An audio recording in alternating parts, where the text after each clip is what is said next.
Está no ar mais um episódio do Obras à Frente, o seu podcast cheio de visões sobre o ramo imobiliário, construção civil e arquitetura.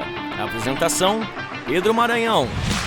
Esse podcast é um oferecimento de Cristófani Madeiras, Cristófani Aço, Campestre Esquadrias, Estruturata Projetos Estruturais, Continental Estruturas Metálicas, Kostenhaus Automação Residencial e Atenta Engenharia. Muito bem, sejam todos muito bem-vindos. Eu sou Pedro Maranhão e você está no podcast Obras à Frente, o seu podcast do mercado imobiliário, construção civil e arquitetura. Para você que ainda não é inscrito no canal, não deixe de se inscrever para não perder nenhum episódio. Essa terceira temporada tá muito bacana, com episódios pesadíssimos, tanto polêmicos quanto episódios com bastante conteúdo. Então, basta nos procurar lá por Obras à Frente Podcast. Os episódios completos são postados tanto no YouTube quanto no Spotify. E os cortes são postados nas demais redes sociais. Bom, vamos lá para o episódio de hoje. É um tema até um tanto chato, né? O que a gente vai pensar sobre isso, mas é um tema muito importante que tira o sono de qualquer pessoa. Então, o fato da gente falar sobre isso ou não faz o risco deixar de existir. Então, hoje nós vamos falar aqui sobre como mitigar os problemas jurídicos que a empresa possa ter. A gente não consegue se resguardar 100%, mas como a gente mitiga os riscos, né, que a gente possa ter aí jurídicos na empresa. Então, para falar sobre esse tema, Miguel Ceriza. Miguel, seja muito bem-vindo. Obrigado, Pedro. Obrigado pelo convite. Cara, eu acho assim, a gente precisa trabalhar com os arquitetos e com os engenheiros da mesma forma que a gente trabalha com qualquer outra empresa, vendo eles como uma empresa completa.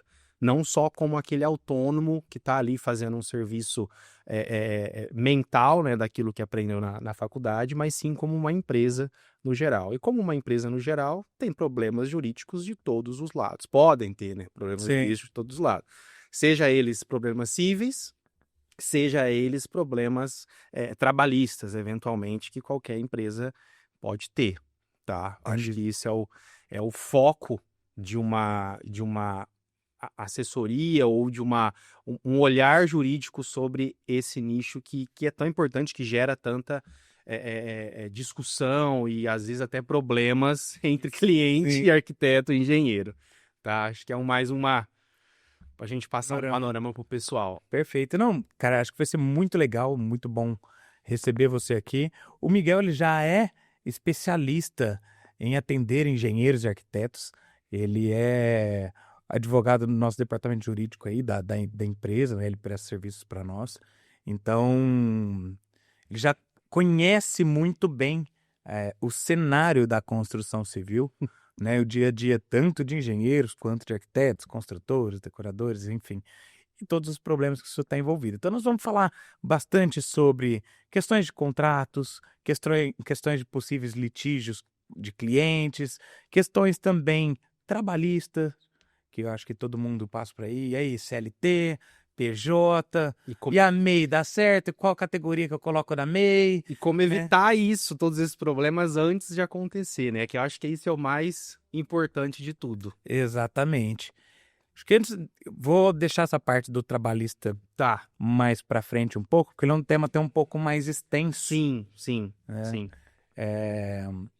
Eu queria falar um pouco agora no início sobre essas questões de contrato. Porque assim, ó, se a pessoa que está ouvindo, pode ser que ela nunca tenha tido nenhum tipo de problema, que o fio do bigode sempre deu certo, né?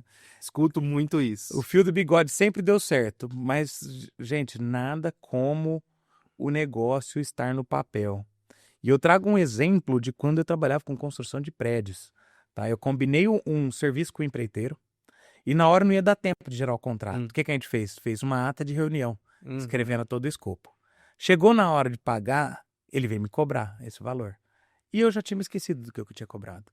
Brigamos, feio, xinguei tudo cara, ele me xingou, não sei o que lá. Falei assim, agora eu vou pegar a ata de reunião pra esfregar na cara dele. Cara, eu catei, eu olhei e falei assim, tá aí. Eu que tô errado. Aí precisei ligar pra ele de outro celular, né, porque ele não ia atender meu número. Pra pedir desculpa, falar, cara, não, realmente você tem razão, dá bem. Até falei pra ele, cara, nunca na sua vida você combina mais um negócio de boca. Porque assim, eu sou muito justo com as minhas coisas, mas cara, esse aqui eu tinha certeza Sim. que eu estava certo. Mas tá aqui o papel escrito. E eu tô errado. Cara, tá escrito no papel. Se eu entendi errado, tá escrito com a minha letra. Fui eu que escrevi. Entendeu? Então não tem como fugir. E assim, Pedro, esse experimento que você teve, na verdade, são ocasiões que cada vez mais a gente está vendo, principalmente a gente do meio jurídico. Por quê? Cada vez mais a gente está vivendo uma geração muito diferente da geração passada, que é essa geração que vinha do fio do bigode. Essa geração tinha essa questão de combinar as coisas e a gente não tinha fotos, vídeos, gravações, áudios para comprovar. Então ficava nessa palavra de um contra a palavra de outro. Mas normalmente, como as pessoas já sabiam disso, isso era definido de uma forma muito mais simples. Hoje, com a tecnologia, com a mudança de geração também, a gente está com uma geração que ela é litigante, tá? Sejam as novas gerações, as pessoas mais novas, sejam as pessoas mais velhas, mas que estão vivendo hoje a fase. Então, a fase é de litigância.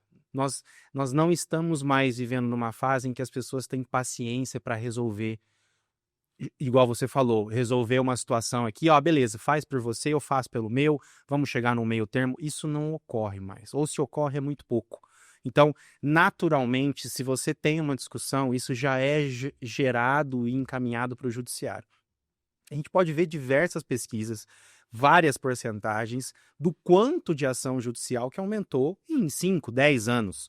É estratosférico. Estão abrindo varas atrás de varas nos fóruns porque não está dando conta. E isso não é diferente na área da construção civil, seja na área de arquitetura, seja na área de engenharia, tá?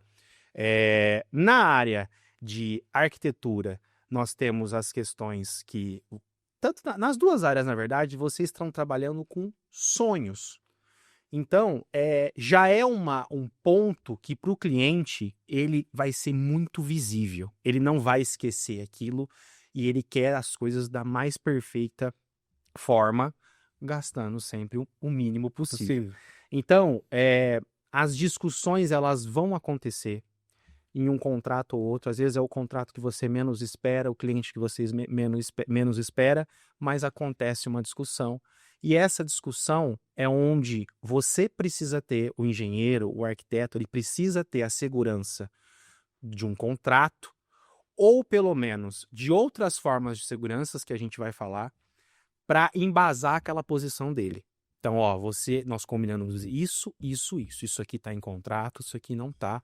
Ou, isso daqui você falou para mim aquele dia, na obra, igual o seu caso, falou naquele dia, na obra, você lembra que a gente conversou? A conversa, ela não é prova. Então, o que eu tenho orientado os profissionais, seja de arquitetura, seja de engenharia? Primeiro é o contrato. Ali você vai ter a base da sua segurança, ali você vai conseguir discutir verificar algum tema, uma eventual discussão, tá? Seja de obra, seja para os arquitetos, seja de interiores ou projeto arquitetônico, tanto faz. Mas também a gente tem a opção de usar a tecnologia a nosso favor. Então vai para uma obra com o cliente, teve algum problema, o cliente pediu para você fazer uma reunião, se não for uma reunião virtual, né, que você já consegue gravar ali no celular. Pessoal, levem o celular, usem essa tecnologia, tá? Porque é uma tecnologia extremamente importante, tá? Miguel, como que nós vamos fazer isso? Chega teu cliente, fala, pessoal, vamos gravar para sua segurança e para minha? Decidiu alguma coisa, vamos gravar. Porque depois é rapidinho para você gerar uma ata hoje. Exatamente. Né? Exatamente. Você pode pedir autorização do cliente, falar que é para sua segurança e também para dele, para os dois não esquecerem daquilo que foi combinado. Porque às vezes ele também esquece, ou você esquece, pensa de uma forma assim como o exemplo que eu falei que agora. Exatamente. Então a gente pode usar essas tecnologias, o cliente pode usar essas tecnologias também, entendeu? Mas tudo volta-se para o contrato. É no contrato que você vai ter essa discussão jurídica, tá? E muitas vezes o contrato, de uma forma simples, seja um contrato muito simples, ele não abarca todas as situações que os arquitetos e engenheiros estão vivendo hoje.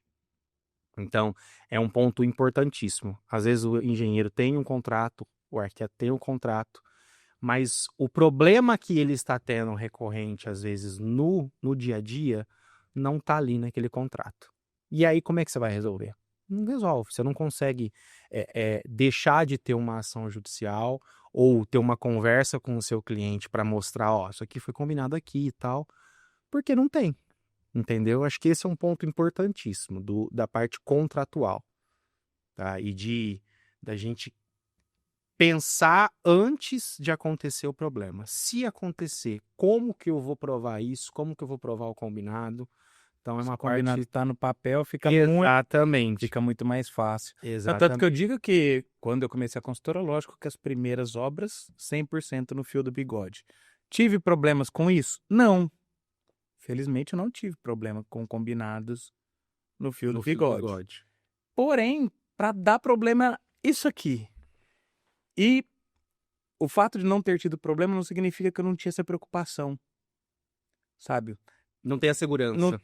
Não significa que não teve essa conversa do, mas isso aqui não estava incluso? Mas isso aqui não já fazia parte? Então, eu não tive o problema de ter a briga. Mas também não teve a tranquilidade. Mas também não tive a tranquilidade. Então, a partir do momento que está no contrato, eu já sei assim, ó, que o que está no papel, se eu tiver errado, eu vou ter que honrar. Uhum.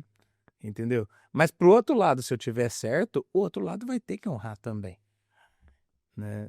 Então só o fato de ter essa segurança é o cinto de segurança que tá ali preso, né? Exatamente. Eu tô andando no lugar alto aqui, mas eu sei que se eu cair, eu tô preso aqui. E você não também, cai. você também tem um norte, né?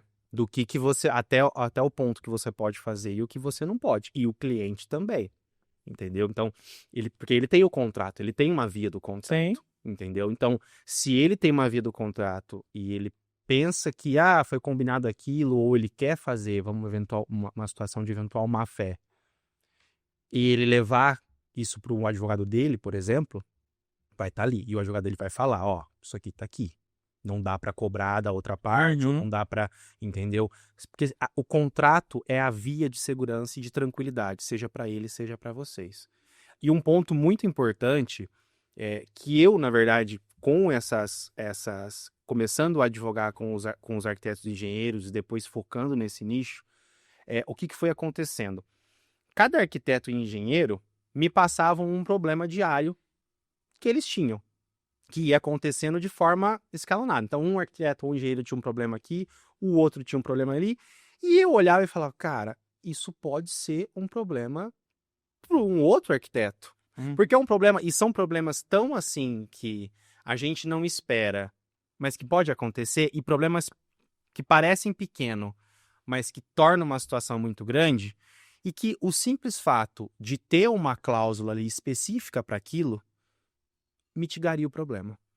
Então, o que foi acontecendo? Eu fui pegando essas problemáticas dos engenheiros, dos arquitetos, às vezes até entrelaçando as duas profissões, porque são problemas, às vezes, dos dois, e fui encaixando nos contratos para cada arquiteto, cada engenheiro, acrescentando esses probleminhas, mas que poderiam virar um problema muito grande. Então, vou dar um exemplo aqui. Teve um arquiteto que teve um problema ele foi fazer um projeto arquitetônico e de interiores num condomínio, um prédio. E ele teve um problema muito grande com a assembleia de condomínio, com o síndico e a assembleia. A assembleia queria uma coisa, o síndico queria outra, aí depois parte da assembleia queria outra, e aí ele não conseguia fazer o projeto ou terminar um projeto por conta do cliente. Então, o que a gente começou a colocar?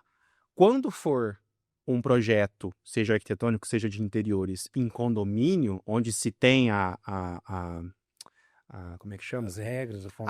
A convenção de condomínio, se tem um síndico e tudo mais, existe uma cláusula específica com delimitação de cor da Assembleia, tomada de decisão, entendeu? E que o arquiteto não está responsável por eventualmente mudança do projeto que a própria Assembleia quiser ou parte daquela Assembleia, entendeu? E prazos também de retorno desse projeto. Então, o que acontecia? O arquiteto mandava o projeto, ficava lá 15, 20, 30 dias, porque eles precisavam se reunir e tal. Voltava depois de 60 dias, só que o prazo combinado no contrato para o arquiteto entregar o projeto inteiro não mudava. Então, a gente trouxe essa problemática e colocou os prazos, projeto quando estiver com a parte contratante, no caso o condomínio, e for um condomínio, a gente mudou algumas cláusulas para não interferir nessa questão de prazo. Então, são essas coisinhas que eu fui pegando de alguns e que a gente diferencia contrato por contrato. Porque às vezes você pega um contrato de engenharia, por exemplo, aquele modelão. Cláusula de isenção de responsabilidade geral, tudo, aquela coisa. Ou responsabilidade que o arquiteto tem pelo Código Civil. Só que, por exemplo, ali tem responsabilidades que seriam do terceiro contratado e não do engenheiro.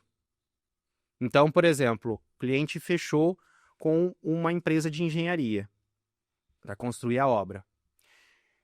A empresa de engenharia indicou 3 prestadores de serviço. Ó, isso aqui é o encanador, a gente tem 3 opções, tem aqui.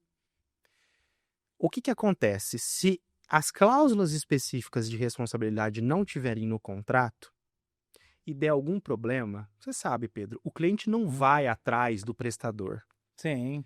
Ele não vai atrás do fulano que ele contratou indiretamente por vocês. Ele vai de quem é mais próximo. Ele vai atrás de vocês. Uhum. E ele realmente acha que a responsabilidade é sobre vocês. Se não tiver essa cláusula ali, você pode até ganhar uma discussão no judiciário. Só que, gente, até isso acontecer é um desgaste. É bloqueio de valores, porque o cliente vai falar. Ele não vai te pagar, fica sempre aquele valor para trás. Aí você vai ter que contratar um advogado para te defender. O processo não é um processo rápido. Aí que vai ter que ter perícia, até sair uma sentença que você não tem que custear alguma coisa. Então, assim... E que você ainda fica à mercê do julgamento, É lógico, né? fica à mercê do judiciário. Então, assim, a parte principal de tudo isso que a gente está falando aqui, seja contrato, parte civil ou a parte trabalhista, é prevenção. E hoje, não só, eu falo por mim também, como todos os brasileiros, a gente não tem uma ideia de prevenção. A gente nunca teve. Sim. Uma mentalidade de vamos remediar isso daqui, vamos prevenir para que não aconteça. A gente vem de realmente remediar, né? Deixa corrigindo. A nossa pretensão deixa o negócio, quando estourar, aí estoura. Aí vê, né? Só que normalmente custo é maior, o desgaste é maior, então é interessante que todas esses pequenos ajustes em contratos fazem uma diferença gigantesca. Até porque no episódio, sem ser o episódio anterior, num outro episódio a gente falou aqui sobre um dos maiores ativos que nós da construção civil, que trabalha diretamente com o cliente final, é a satisfação do cliente. Porque a partir da indicação dele vem outros clientes. Sim, com certeza. É difícil essa questão de prospecção, sabe? Lógico, acontece, mas nem todo mundo contrata alguém porque você rodou um tráfego pago. Uhum. Então não é o tráfego pago chegando patrocinado lá com o pessoal, olha gente, minha obra como que ela é bem rebocada. Aí o cliente vai me ligar, Pedro, vem aqui construir minha casa porque você reboca. Eu vi uma obra rebocada. Entendeu? Então não é bem assim que a dinâmica funciona. Sim. E quando a pessoa fala mal, o prejuízo de imagem que isso traz é muito maior. É muito maior, às vezes, do que o seu dinheiro que está ali preso. Uhum. Tanto que, a partir do momento que o dinheiro acabou ficando preso ali naquela situação, eu falo até pelo meu lado. Sim. Cara, eu acabo preferindo perder do que eu entrar na justiça. Sim. Entendeu? Isso tendo contrato. Imagina se eu não tenho contrato. Se eu não tenho contrato, não tem nem a conversa. Porque se a gente chegar num ponto, pessoal, aonde o cliente, vamos supor, ele acha que ele está na razão dele. Sim. Aí ele pega o contrato, ele leva para um advogado dele. O advogado dele fala, essa cláusula tá aqui. Se você entrar na justiça, a chance de você perder é grande. Uhum. Ele já entendeu que ele tá errado. Não preciso esfregar isso na cara dele. Exatamente. Né? Não preciso... É aí que eu falo da barreira, né? A barreira que você está falando do contrato é uma barreira que, tanto para você quanto para o cliente, impede ele de manchar a sua imagem, porque ele sabe que ele está errado e que se ele fizer isso, ele vai tomar uma ação de indenização e também de entrar com uma ação. Então, a barreira do contrato ela é muito mais pessoal do que propriamente, eu vou fazer um contrato aqui, porque se der algum problema é estritamente jurídico. Não é estritamente jurídico. É também pessoal. Então, o cara, ele entende que ele tá errado. Lógico que vão ter pessoas que sabem que tá errado, verifiquem que o contrato tá errado. A má fé existe. Então, assim, a gente tá trabalhando, vamos colocar... ambos os lados. a gente tá trabalhando com pessoas assim, vamos colocar que a gente tá trabalhando com pessoas íntegras, que na opinião delas, elas estavam certas, e na sua opinião você estava certa, e quando verifica o contrato, não, é isso, beleza, vamos seguir. Lógico que vão ter as outras pessoas, mas é uma barreira muito grande. E como você falou, e eu falei também, vocês trabalham com sonhos. Seja construir uma casa, seja construir um apartamento, seja um imóvel comercial que vai ser a renda da pessoa. Então, é uma coisa muito pessoal. Então, ela não vai muitas vezes procurar, igual você falou, no marketing digital só. Ela quer uma indicação de uma pessoa próxima, em que ela sinta confiança. Se essa pessoa próxima tiver uma situação chata com você, em que ela que não foi feito o que ela pediu e estava em contrato, por exemplo, ou até que não estava em contrato, ela não vai falar bem de você. Então é o que você falou, às vezes eu prefiro perder o valor que está assim, em discussão ali, do que causar uma situação mais traumática ainda e essa pessoa disseminar algo que talvez não é verdade, tá? Então eu acho que o contrato é uma barreira muito grande. E eu não vejo motivos, né? É importante também a gente falar sobre isso.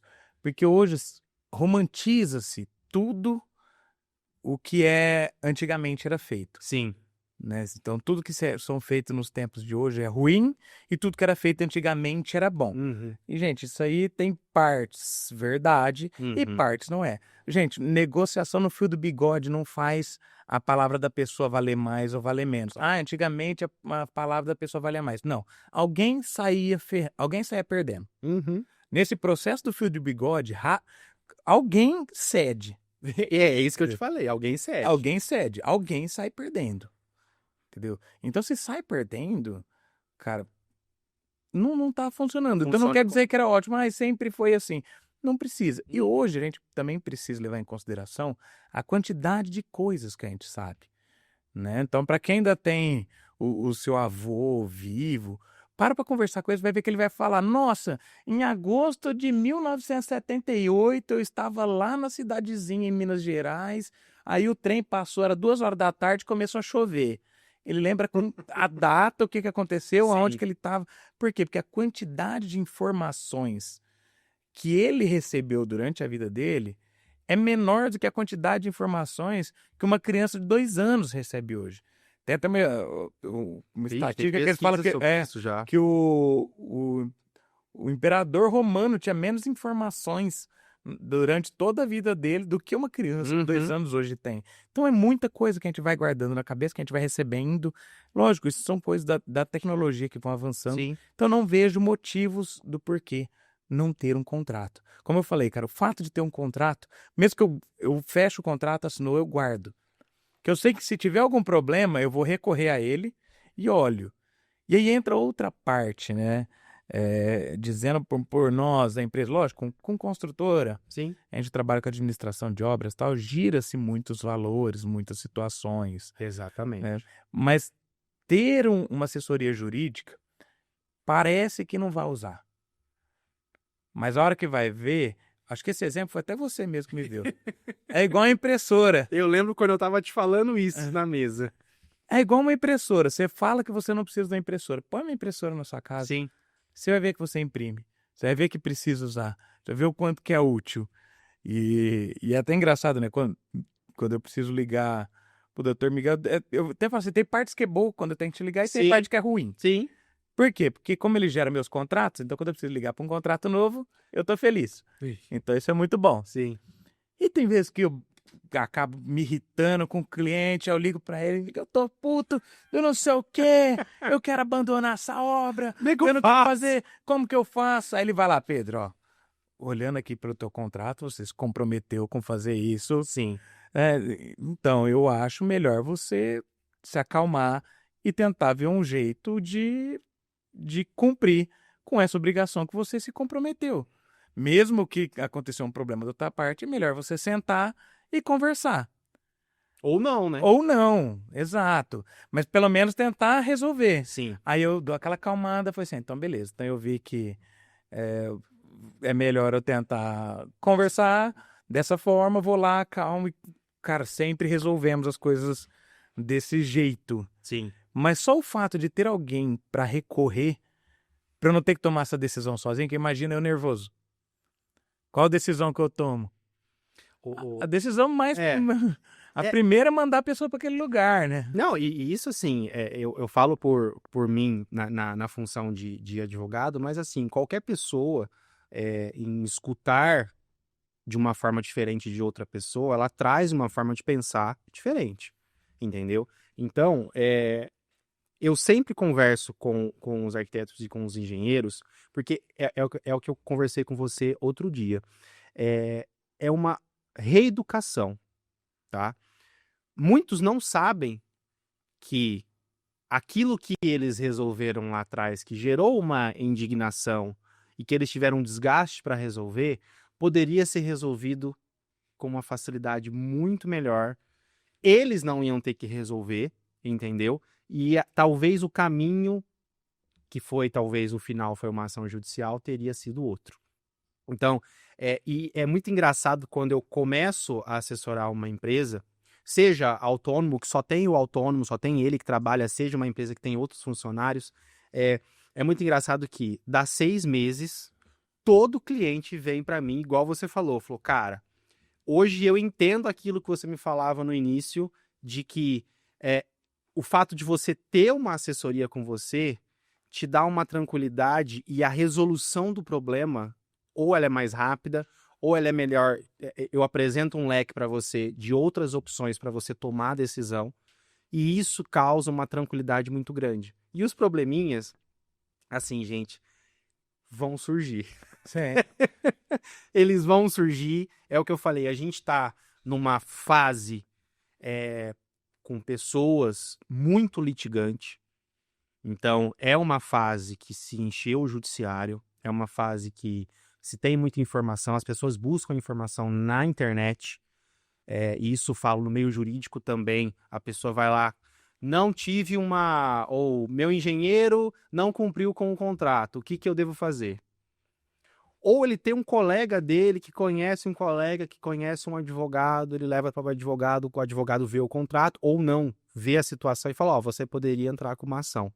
E se entra com a ação, ao invés de tentar uma conversa. Tá?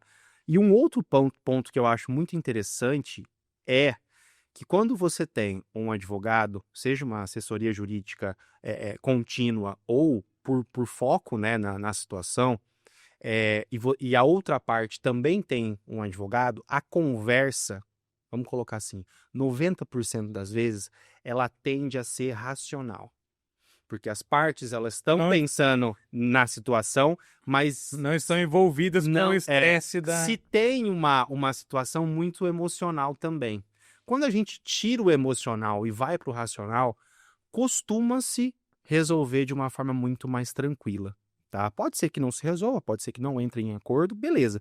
Mas quando os advogados, quando você tem uma assessoria jurídica, a outra parte tem um advogado, a conversa flui melhor e normalmente a chance de ter uma resolução ali é muito maior. Sim. E você mata um problema na raiz, que ele pode virar uma situação bem mais complicada, né? E até para conduzir um acordo, até Sim. porque no judiciário o que eles mais querem acredito eu, né, que parte da demora da resolução já é para tentar forçar logo um acordo.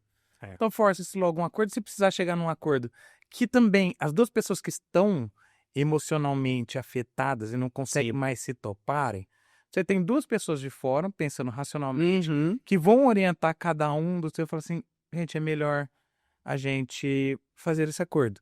É melhor a gente seguir dessa maneira. Dessa forma. É melhor, ó, nesse ponto aqui você tá se expondo.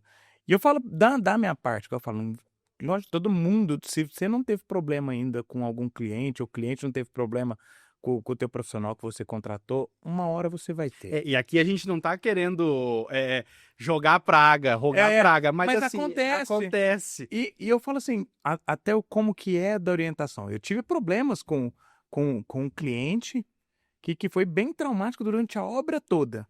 Aí toda vez eu tinha um problema, perguntava pro Miguel, falava, ó, Pedro, nesse ponto aqui, você entrar na justiça, você pode ganhar, tal, mas, cara, não vale a pena, vai ser desgastante, existe um risco de você perder. Uhum. Aí já tem o risco da pessoa falar mal, Sim. tem o desgaste, tem a parte financeira que ele não vai pagar, que vai segurar, e tem o risco de eu perder ainda. E eu já não vou querer entrar na justiça.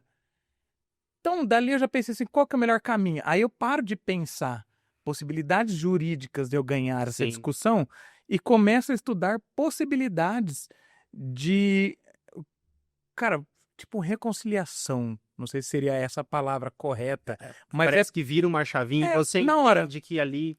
E você acompanhou, sim, né? Foi com você viu? Sim. Cara, dali pra frente eu já virava essa chavinha, beleza. Como que eu faço pra quebrar esse problema? Então, como que eu faço para chegar na pessoa, chegar num acordo e não ter problema dali para frente? E a gente conseguiu cumprir com a obra. Então, tinha coisa, não vou fazer isso aqui porque a pessoa não fez aquela outra. Pedro, ó, uma coisa, outra coisa. Você não pode deixar de fazer esse serviço porque a pessoa mudou essa outra parte aqui que não estava no combinado. Não, o que está no teu contrato você precisa cumprir. Então, tá bom. Cara, dali para frente... Eu punho rabinho entre as pernas. Essa aí também é uma outra parte que foi boa. Colocar rabinho entre as pernas é bem difícil, tá? Mas a partir do momento que vem essa orientação, facilita muito. E a gente já deixa de lado. Sim. Vai pensar em outra obra, vai... Exatamente. Então, não vou querer ficar perdendo tempo discutindo. Então, o contrato me dá essa segurança de que tem alguma coisa no papel que resguarda o que foi combinado. Né? O que foi combinado está ali, está escrito. A gente pode todo mundo revisitar. As outras partes podem, junto com o seu advogado e tal, olhar esse contrato para olhar. Então, isso para verificar o que foi de fato combinado. Então, isso me deixa um pouco mais tranquilo. E tem quem passa essa assessoria. Então, isso é muito bom, sabe? Isso facilita para como que a gente vai gerenciar. E, ao mesmo tempo, por que é importante ter esse processo? Como tudo na carreira profissional e na empresa não é diferente. É um processo de melhoria contínua. Aquele mesmo modelo de contrato que a gente usou em dezembro do ano passado, exatamente, não é mais o mesmo modelo de contrato que a gente está usando em dezembro desse ano. Por quê? Cara, nesse meio tempo aconteceu algum probleminha que, olha, isso aqui eu deixei escapar. E a gente é sempre a empresa, a nossa primeira proposta é sempre horrível. Quase sempre a gente se ferra. Sim. A gente trabalha de graça, a gente paga para trabalhar. Deixa coisas que não foram combinadas. É obrigado a engolir coisas e aceitar coisas que não faz sentido. E tem hora que a gente tem até medo de se posicionar, né? E aí isso dá oportunidade para outra pessoa não necessariamente agir de má fé, mas tirar um proveito dessa vulnerabilidade que você está. Infelizmente não tem como a gente nascer sabendo e não existe uma cartilha ensinando. A gente precisa passar por isso. Então, nossa, já tive clientes que já me entubou o serviço? É lógico que teve. Todo mundo. Nossa, que medo de posicionar. Ai, mas e se eu perder esse cliente? Ah, não sei o que. Cara, hoje já tem uma tranquilidade que eu não vou perder esse cliente por cumprir o que é por posicionar. Posicionar de cumprir o que foi combinado. Sim. Então, com o tempo a gente vai fazendo isso e vai tendo uma melhoria contínua. Então, se não entrar com um processo estruturado, você passa o problema, você vê o problema, mas você não implementa. Né? Porque vai de acordo com a minha cabeça que eu tenho que preocupar com contratos novos, com questões das obras, com situações, o que está rolando, e eu tenho que entender de cláusula jurídica, que é importante ter no meu contrato. Exatamente. Você falou de um ponto muito importante, que é um ponto, inclusive, que muitos dos meus clientes me relatam. Tempo. Miguel, hoje, vamos dizer que eu sou um engenheiro, eu sou um arquiteto, sozinho, sou autônomo.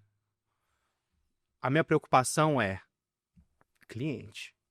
A preocupação do autônomo, cara, é cliente, eu preciso pagar minhas contas, eu preciso...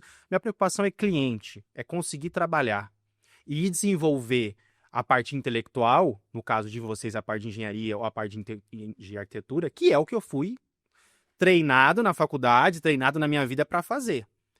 Eu não tenho conhecimento de cláusula contratual. Eu não tenho conhecimento de trocar cláusula contratual. Então, a assessoria jurídica, que você falou de continuidade, ela é justamente para isso. Primeiro, eu tiro dos arquitetos e dos engenheiros a necessidade deles pararem um projeto, parar de ir na obra, parar de fazer aquilo que eles deveriam estar fazendo para montar contrato. Por mais que eles já tenham um modelo, e aí o modelo é um outro problema que eu vou entrar. Cara, se o meu modelo fazendo com a assessoria, Sim. a gente já mudou ele algumas vezes. Exatamente. Então, assim, eu tiro isso, essa demanda do arquiteto e do engenheiro. Então, esse é o primeiro ponto. Eu trago para mim, o arquiteto e o engenheiro me manda, quando eles fecham fechar o contrato, a negociação, eles me mandam todos os dados, o tipo de projeto, se vai ser comercial, se vai ser residencial. Aí a gente, para cada tipo de projeto, a gente tem um tipo de contrato, porque é o que eu te falei, por exemplo, o do condomínio, muda algumas cláusulas. E aí eu não vou ficar mudando, eu já tenho o tipo do contrato para aquilo. Às vezes o cliente me manda assim, Miguel, esse contrato aqui,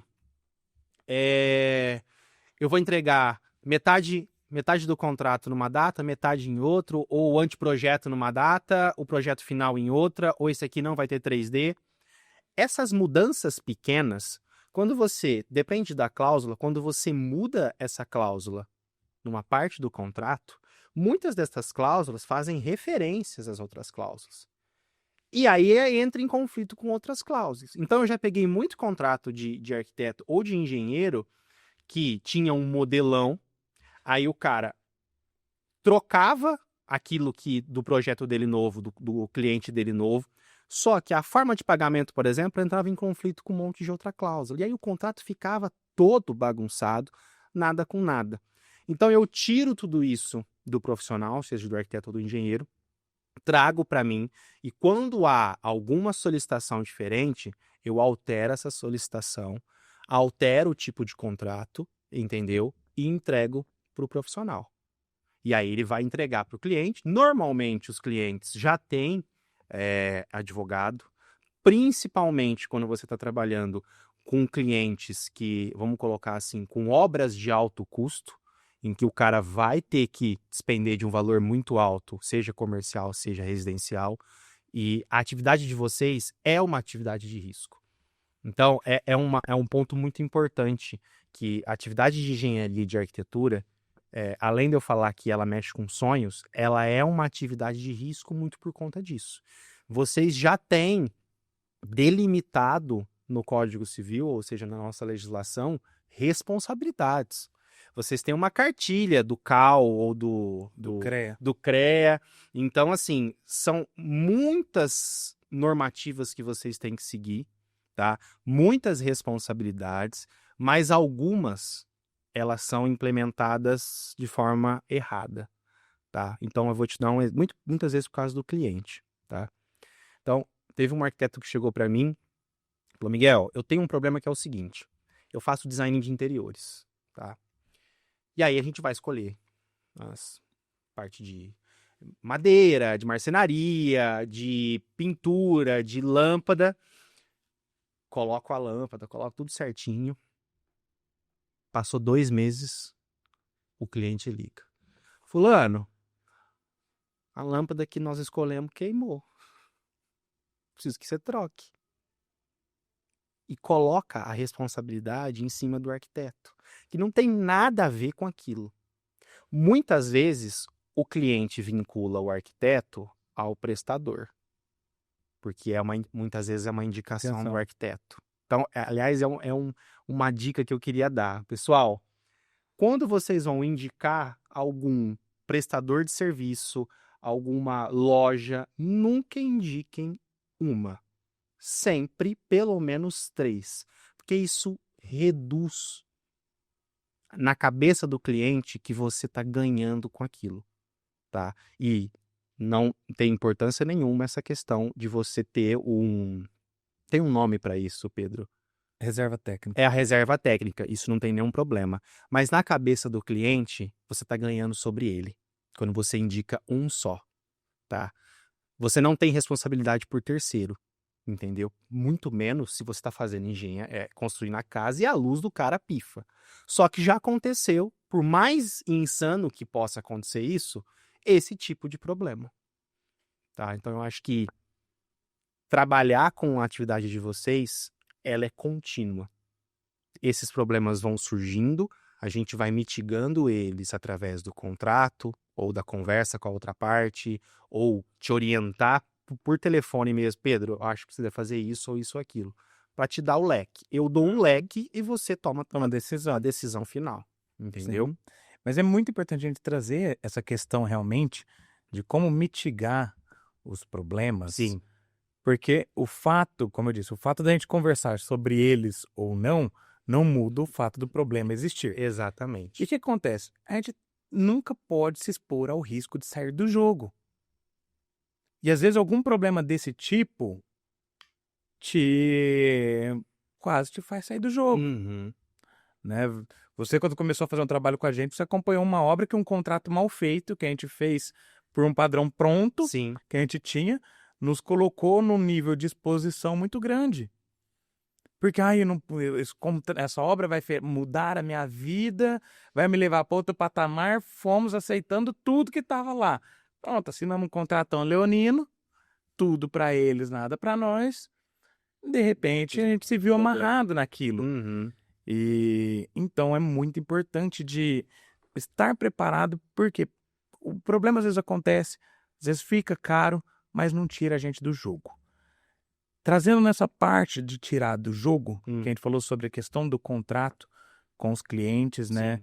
Tem também a questão, quando envolve mão de obra, auxiliar o cliente nessa questão do contrato do cliente com o prestador de serviço, porque também tem problema do cliente que não paga na data certa. Eu vou segurar o pagamento que estava combinado, porque eu quero, né? Pelo menos também você não deixa o teu parceiro comercial que está te prestando o serviço na mão, embora o contrato deveria ser responsabilidade dele, mas essa cobrança também vem, né? Então o prestador de serviço também vem nos cobrar, porque o cliente, que o contrato dele diretamente com o cliente não pagou. Então essa área nossa, o pessoal romantiza muito, mas sim, é muito risco envolvido. E muito risco, de fato, de tirar a gente do jogo. Por que é muito importante pensar sobre isso? Porque o preço, cara, lógico, vamos situar vocês que estão assistindo, né? Estamos gravando esse episódio em novembro de 2025, em Ribeirão Preto, interior de São Paulo. Deixar bem claro. Então, às vezes você está ouvindo isso daí no Amapá, talvez não valha para você. Mas aqui, principalmente no interior de São Paulo, valores tanto de projeto, falar para arquitetura, quanto questões de administração de obra, é praticamente uma commodity. Sim. Eu não cobro por metro quadrado. O mercado te baliza no metro quadrado. Sim. Eu não cobro no metro quadrado. Até anos atrás você cobrou, até você fazer nome e daqui para frente você conseguir cobrar por hora, outras questões que, lógico, é o mais justo, Todo mundo gostaria de pegar a cartilha do CAL, do CREA. Não sei se vocês já tentaram olhar essa cartilha, que é quase impossível fazer aqueles cálculos. Seria ótimo cobrar por eles. Né? Se fosse assim, ninguém do médio padrão para baixo faria um projeto com arquiteto e não ia ter construtora porque não tem condições. Então, o mercado dita os valores. E como você falou, o autônomo, o empresário que seja, ele depende de venda, ele precisa pagar as contas. Tá chegando agora final de ano, ele não tem 13º, ele só tem conta. Ele só tem conta para pagar. Então, o risco é muito grande para um preço que é commodity. Por isso que todo mundo endeusa a questão de trabalhar para o alto padrão, que de uma certa maneira você trabalha com um ticket mais alto. Sim. Mas enfim, não é esse o intuito de falar, só estou dizendo o quanto que a gente recebe pela responsabilidade técnica que a gente tem que assumir, pelo todos os riscos, cara, de fato, tanto o projeto quanto a execução cometer algum erro. Sim. Somos seres humanos, podemos cometer Sim. erros, né? E então já tem todas essas questões, e para ter uma empresa vem todos os riscos do empresário comum, Comum. né? Que é essa parte que eu queria falar. Agora estamos caminhando para o final do episódio, mas dos riscos do empresário comum. Porque o recebimento, ele é tabelado.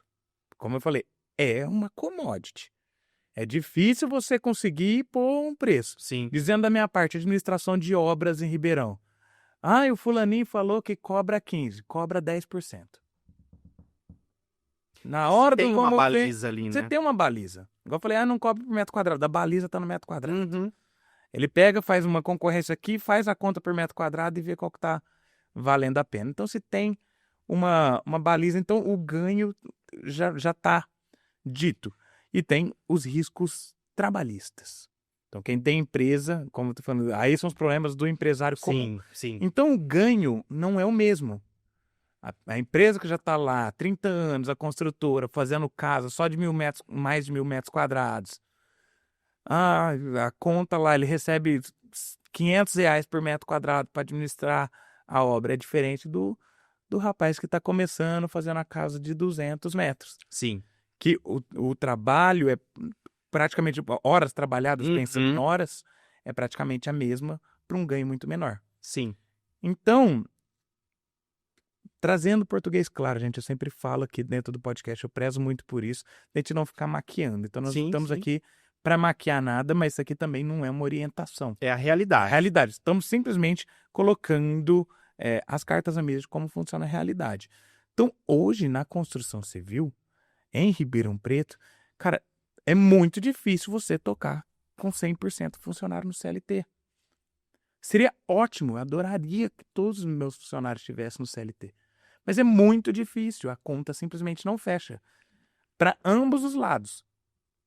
Para quem está prestando serviço que recebe muito menos e para quem está contratando ali para poder fazer, até que a empresa atinja uma certa maturidade, que o faturamento dela esteja condizente. Sim. Mas como estamos falando de commodity, você briga por diferenças pequenas. A margem não é tão elástica assim. Sim. Né? Então, o que a gente consegue fazer? Não tem como evitar, não tem como me resguardar. Não. E precisamos contratar alguém. E aí, contrata no fio do bigode, manda abrir uma MEI, abriu a MEI, coloca, tem categoria de MEI para engenheiro, para arquiteto.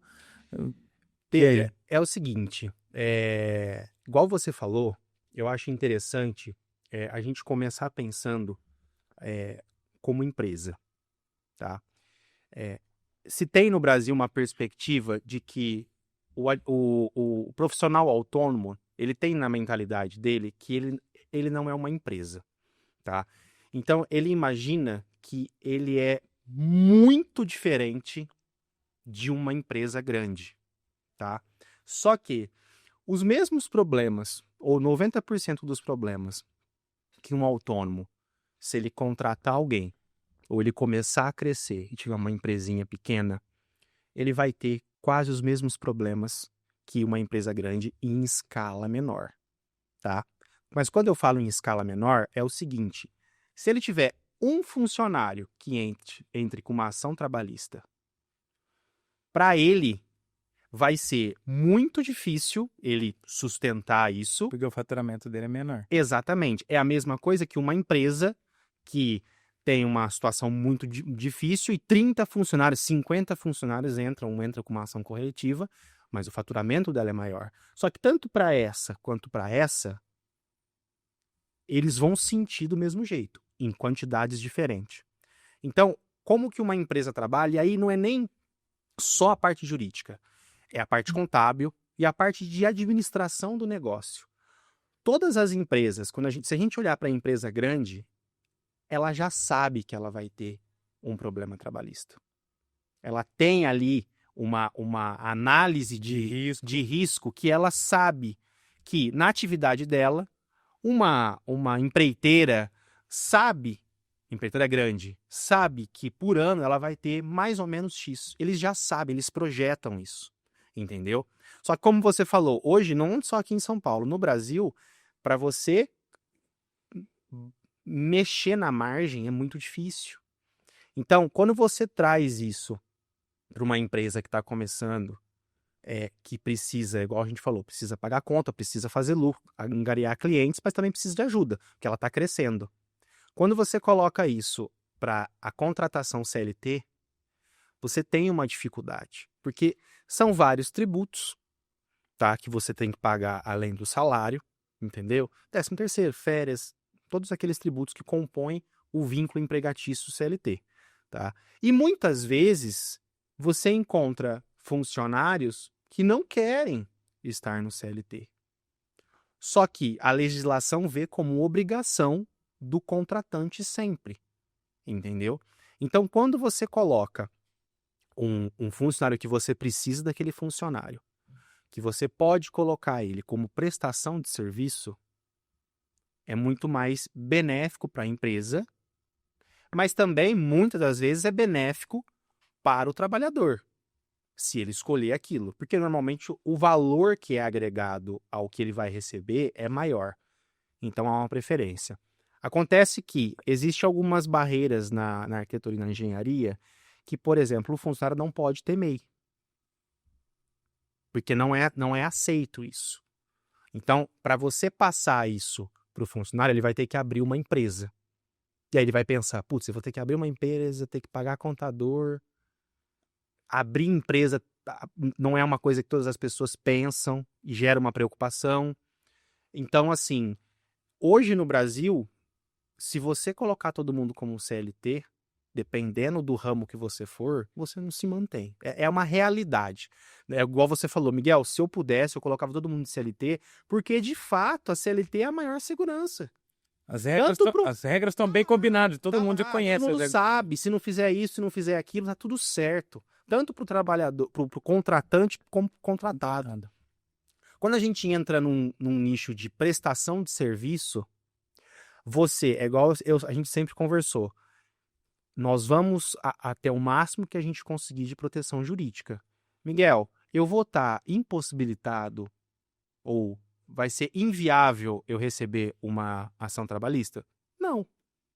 Porque o juiz trabalhista pode entender que aquilo é uma atividade de trabalho, ele pode decretar um vínculo empregatício, e por mais que você tenha contrato, esse contrato pode ser entendido como, vamos colocar, nulo, entendeu? E isso acontece muito. É lógico que é mais seguro que você tenha um contrato, não no fio do bigode, né? Uhum. Um contrato de prestação de serviço, onde não se tenha horas exatas para entrar, onde no contrato não tenha muita questão de subordinação, que são pontos importantes que pegam para configurar o vínculo empregatício. Só que ele não exime completamente de você ter uma ação trabalhista. Mas é o que a gente está conversando. É a realidade hoje da maioria das empresas dessa área de engenharia e de arquitetura. Porque é meio que inviável, nesse momento, a contratação de todo o pessoal da empresa por CLT. Entendeu? Sim. Então, acho que, assim, é uma via. Ela é, em tese, até a medida do possível, segura a prestação de serviço, o contrato de prestação de serviço. Ela pode ser feita por meio de pessoa física ou por meio de abertura de uma empresa. E aí, quem vai definir que empresa ou que tipo de empresa abrir é o contratado, tá? Aí ele vai ter que verificar. Normalmente, não se enquadra a atividade de engenharia e arquitetura como microempresa. Sim. Tá? Você precisa abrir uma limitada, que tem custos a mais. Por isso que fica sempre nessa discussão. Sim. tá? Mas eu acho que é mais ou menos isso. Ela cria uma certa barreira, né, que a pessoa pensa, vou ter o custo com o contador, vou ter um custo maior Sim, com sim. impostos que eu preciso pagar. E tem um outro fator, que é quando você abrir uma empresa no seu nome, se você for CLT para outro lugar, você não tem acesso a seguro-desemprego. Tem isso também. Né? Então, de uma certa maneira, a gente vê muita gente criticando Uhum. o CLT. Cara, o CLT, principalmente no Brasil, ele funciona muito bem, porque ele protege a pessoa dela mesma. Sim. Nossa, meu dinheiro do fundo de garantia fica lá rendendo nada. Fica lá rendendo nada. Se tivesse na tua mão, tinha virado fumaça. Entendeu? Mais ou menos Entendeu? isso. Teria virado fumaça. É. Beleza, pega o dinheiro do fundo de garantia e paga pro funcionário no mês. Cara, ele torre esse dinheiro e a hora que esse dinheiro acabou, ele já tá puto de novo, porque ele tá com conta para pagar. Mas, enfim, são riscos para você ver que a gente não consegue exatamente andar conforme o script. E muita gente endeusa o autônomo, né? Sim, muita gente. E, cara, e até é essa grande mudança de chave. Eu vejo muito isso também no mercado de arquitetura, que os profissionais se posicionam como profissionais liberais. Sim. Mas um arquiteto não é um dentista. Chegou aqui, fez seu tratamento do dente, você saiu com o tratamento do dente pronto, me pague a consulta. Sim. Não é uma entrega aqui. Exatamente. Entendeu? Então, se não é uma entrega aqui, não tem como suportar necessariamente como um profissional liberal. Então, vai tocando nessa não oficial, né? Sim. Sem oficializar o negócio. E aí fica pior ainda. Porque você está vinculando ao CPF Exatamente. o vínculo trabalhista, né? Sempre quando a gente olhar para vínculo trabalhista, empregatício, né? A gente olha sempre para a relação de empresa e empregado, empregador e empregado. E é sempre visto como uma relação de o empregado sempre está em hipossuficiência técnica e financeira e também intelectual frente à empresa. A empresa tem normalmente corpo jurídico, tem mais conhecimento, tem como ter mais conhecimento que o empregado. Então, por isso que tem as leis trabalhistas são exatamente por essa diferenciação. Sim. Entendeu? Quando a gente traz isso para a prestação de serviço, se entende que o prestador ele é ele está prestando só um serviço como autônomo. Mas é sempre interessante que esse prestador também seja empresa, porque aí você tem uma relação de empresa com empresa. Então minimiza o risco de se verificar um vínculo, indícios de vínculo trabalhista. Tá? Então a minha orientação eu sei que não é fácil você passar isso para os seus empregados, você ou você que está assistindo, mas lógico, a relação entre a empresa de engenharia ou de arquitetura e se o seu prestador tiver uma empresa aberta, ela é muito melhor, tá? Olhando para os dois, não só para o empregador. É que foi como a gente falou, são ideias de como mitigar o risco. Exatamente. O controle que a gente tem em cima da outra pessoa é zero. Sim. Se essa outra pessoa está trabalhando com você e, cara, a malandragem já está no espírito da pessoa, a gente não consegue medir isso numa entrevista. Sim. E ela já está criando provas para entrar na justiça contra você. Infelizmente, não tem o que a gente possa fazer. Não tem. É o quanto antes ir trabalhando direito, para que um dia esteja num faturamento alto, aonde fica mais fácil você ter como arcar com esses problemas. Sim. Mas é isso que movimenta o mercado. É o fato do profissional conseguir contratar, gerar um emprego para outra pessoa, né? Tanto que o Flávio Augusto, ele fala uma coisa que eu acho muito interessante, cara, que ele fala que a maior atividade social que uma empresa faz é o lucro. É a maior atividade social que a empresa faz. Porque gira o mercado. Exato, ela não pega o lucro e põe no bolso. Ela pega o lucro e vai atrás de mais lucro. Exatamente. Ela vai atrás de mais lucro. Então, quanto mais lucro ela vai tendo, mais empregos ela gera, mais o mercado gira, porque não é só emprego. A pessoa que está desempregada, ela não gasta. Sim. A pessoa que está empregada, ela gira com o dinheirinho nos seus lugares. Então, assim, com isso a gente vai melhorando em si a questão do mercado. Seria muito bom se todo mundo pudesse colocar todo mundo na CLT. A gente já teve outro episódio aqui que a gente trouxe questões de tributação. Uhum. Volto a falar, gente, não é uma orientação. Sim. Muito pelo contrário, estou apenas colocando as cartas na mesa sobre como o negócio funciona. Então, falamos sobre questões de, emitir 100% de nota fiscal. Uhum. Nada aqui é falando sobre, não, você tem que sonegar, Não. tem que contratar Longe regular, longe É a disso. realidade, entendeu? E tudo baseado na lei que a gente tem, entendeu? Sim. E dentro disso, é um combinado bem combinado. Então, se ambas as partes cumprirem, o risco que você tem como empresário é a malandragem do outro lado. Porque Sim. você está agindo de má fé. Se foi combinado, cara, aí a lei resguarda o outro lado? Sim, a lei resguarda o outro lado. Também não podemos deixar, como você falou, a empresa ela é uma pessoa bem instruída. Nós temos você que faz uma assessoria para nós. Sim. Então, existe também situações de coerção, né, que o funcionário não entende, ele não é instruído, Exatamente. e há uma coerção para ele que ele age daquela maneira. Uhum. Por isso que a lei também está aí para poder proteger.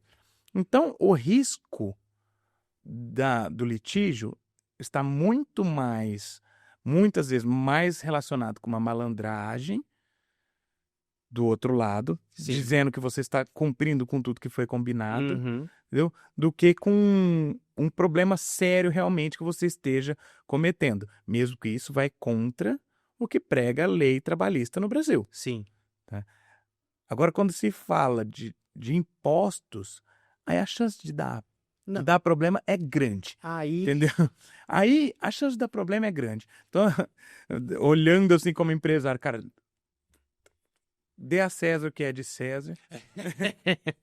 Tudo o que são os combinados tem que fazer. Então, seu maior sócio que está ali do lado, paga o que tem que pagar. Paga tudo que tem de imposto, faz tudo certinho, porque esse risco te tira do jogo e tira rapidinho, e não tem acordo, e não tem o que se apresente, fez o serviço, não pagou imposto, Não. Rapidinho ele pega. é aquele velho jargão que todo mundo conhece, né? O que dá prisão no Brasil em tese, são duas coisas.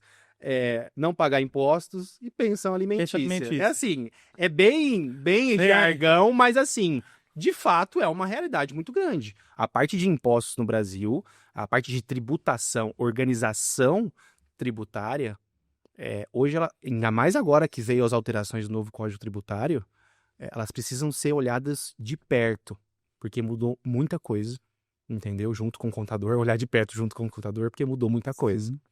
E estamos falando também em era de inteligência artificial. Então, amiguinho, a Receita Federal sabe o que você está fazendo. Quando que eles vão decidir agir, eu não quero pagar para ver. É isso daí. Saber o que está acontecendo, ele já sabe. Exatamente. Então, com certeza. Quando que vão decidir agir, eu não sei. Então é importante realmente estar sempre olhando para isso. A gente vê histórias de gangues, de máfia, né? O Al Capone foi pego pela Receita Federal. Não nos foi Estados pego Unidos. por nada. A polícia não pegou o cara, Não. a Receita pega o A cara. Receita pega. Então, cumprir o máximo possível e o quanto antes conseguir andar conforme a regra permite, é melhor. Então, nós estamos aqui falando sobre como deveria ser a regulamentação da PJ. Até acho que deveria ter um trabalho pensado nesse sentido, mas eu sei que é um trabalho complexo, porque existe uma malandragem também do lado Sim. do empregador que quer aproveitar da brecha para gerar um tipo de exploração, Uhum. né? Aí pega-se exemplos, nossa, mas em tal país o negócio funciona. Aí você vai lá ver quem que faz o serviço pesado no tal país. É o imigrante irregular que está lá, que é o que faz o serviço porque burla a lei.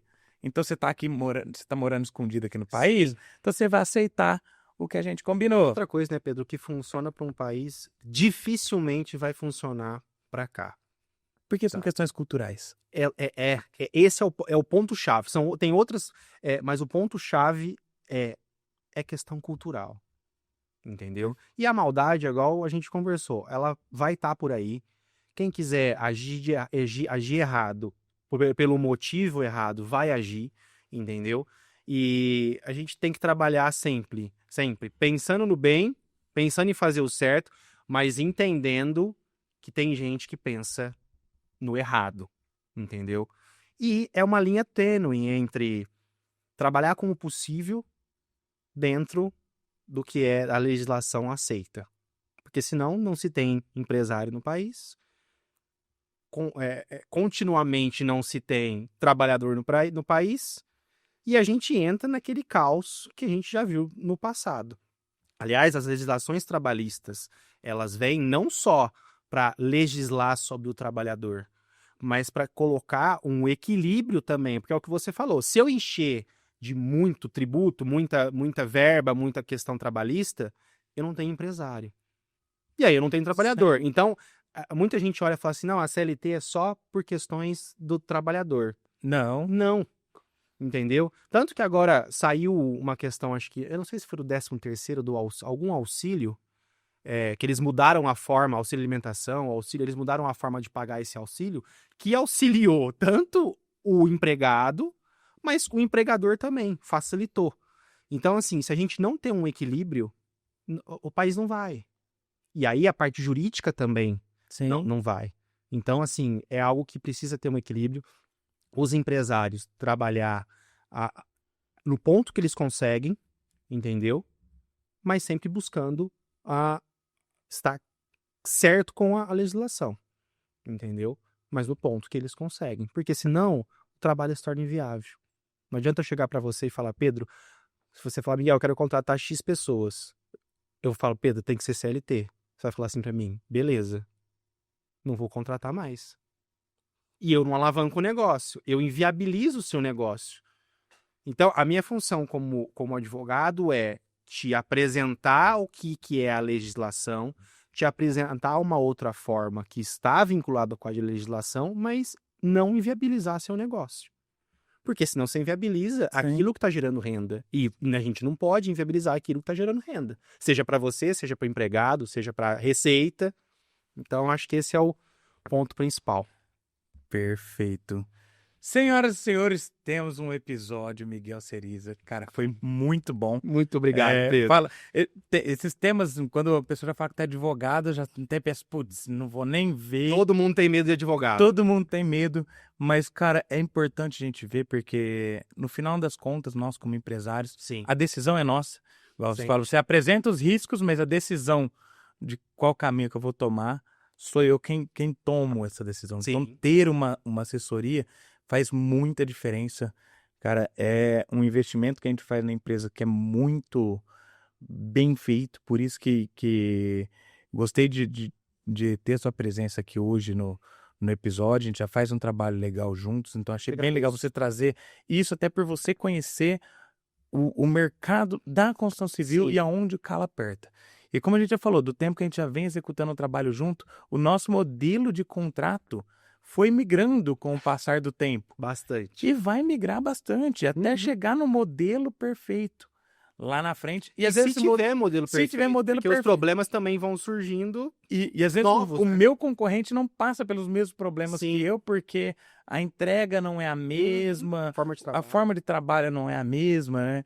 Mas ao mesmo tempo que você aprende com o meu concorrente, você traz, Pedro, cara, acho melhor você analisar para esse lado, colocar essa cláusula. A gente até fala de cláusula que parece besta, tipo cláusula de utilização de imagens da obra, do projeto. O projeto você fez, a autorização, a autoria é sua, a execução foi o engenheiro ali que fez na hora de você marketizar. Porque parte do valor, do desconto, o dinheiro que você deixa de ganhar, Sim. você já conta em ganhar com esse marketing, e aí chega lá na frente e pensa, não é pra você postar. A casa é minha. A casa é minha, você não é pra postar.